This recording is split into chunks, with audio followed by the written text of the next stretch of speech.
Isang gabi naglalakad ka pa uwi galing trabaho. Pagod na pagod ka. Tapos may nakasalubong kang isang bata. Namumukhaan mo yung bata. Hindi mo lang maalala kung saan mo siya nakita. Lumapit siya sa'yo. Tapos ang sabi niya, ang layo na nang narating mo.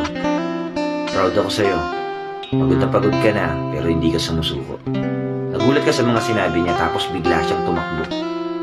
Paglingon mo, wala na siya sa paningin mo. Bigla mong naalala kung sino yung bata na yun. Ikaw pala yon 20 years ago. Pinapaalala niya lang sa'yo na magpatuloy ka lang.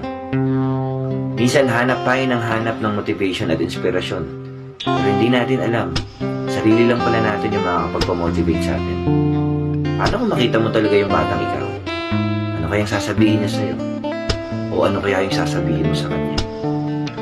Maging proud kaya kayo sa isa't isa?